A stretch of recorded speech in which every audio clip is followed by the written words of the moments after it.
¿Cómo estáis?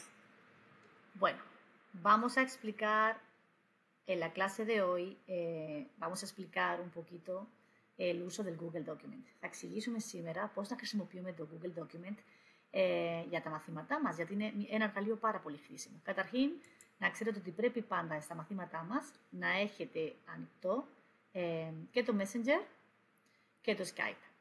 Τουλάχιστον να τα έχετε μέσα στο ίδιο κομπιούτερ, σε περίπτωση που μια εφαρμογή δεν δουλεύει, να μην χάσουμε χρόνο ή να ακυρώσουμε το μάθημα επειδή δεν μπορούμε, ή ο μαθητής δεν μπορεί να βρει το username, το password κτλ.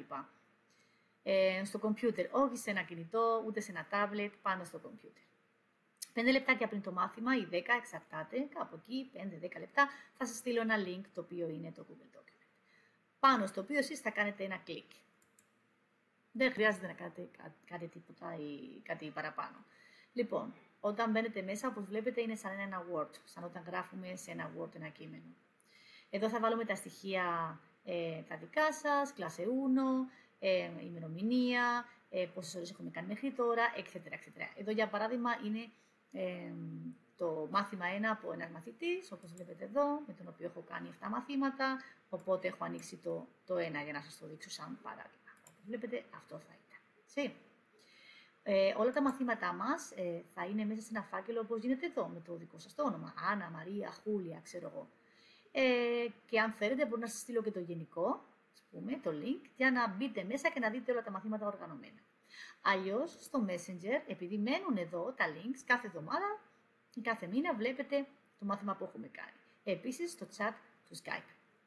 Όταν μπαίνουμε μέσα στο μάθημα, και εσείς και εγώ μπορούμε να γράψουμε ταυτόχρονα, είναι online, αυτό είναι το καλό, οπότε λειτουργεί σαν να είναι πίνακας έτσι, πιθάρα, εν κλάση, και έχει επίσης ένα μήνυμα στο πρώτο μονομάθημα στα ελληνικά που εξηγεί κάποια πράγματα, τα οποία πρέπει να τα διαβάσετε σχετικά με την ακύρωση, σχετικά με το εξοπλισμό κτλ. Πιο κάτω έχετε και το username το δικό μου στο Skype, για να μου κάνετε add, και πιο κάτω έχετε la βιβλιογραφία. Εδώ είναι ένα παράδειγμα για ένα μάθημα Α1, οπότε έχουμε λογικά τις φωτοτυπίες που θα χρησιμοποιούμε στο πρώτο μάθημα, που είναι μόνο αυτά Α1, τα υπόλοιπα δεν χρειάζονται. Και πιο κάτω έχετε το βιβλίο Aula 1 και το libro de grammatica που καλύπτει μέχρι το Β2 με τις λύσεις στο τέλος. Από εκεί και πέρα όλα αυτά θα τα κάνω copy-paste σε κάθε μάθημα, θα φανούνε.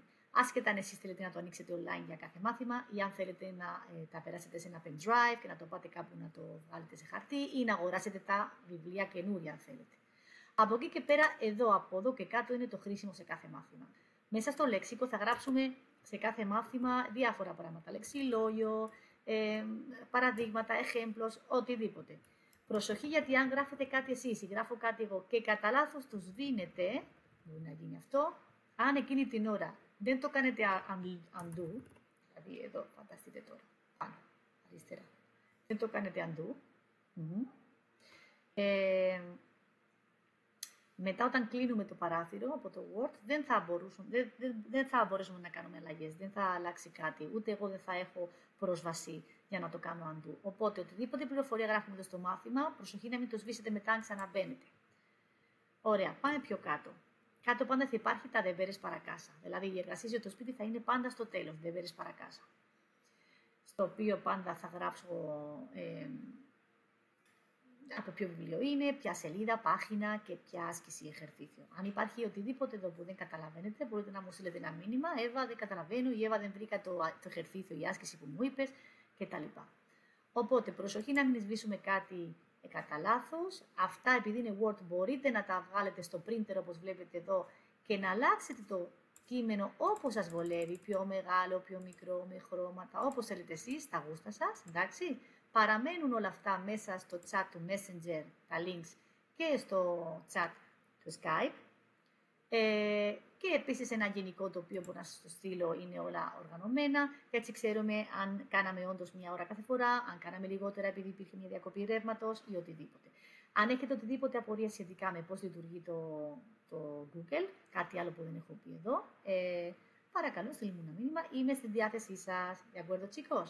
Nada más, τίποτα άλλο από μένα. Έχουμε και στο κανάλι μας, online español, διάφορα ας πούμε βιντεάκια, τα οποία μπορεί να είναι επίσης πολύ χρήσιμα γενικά, για να μάθεις ισπανικά.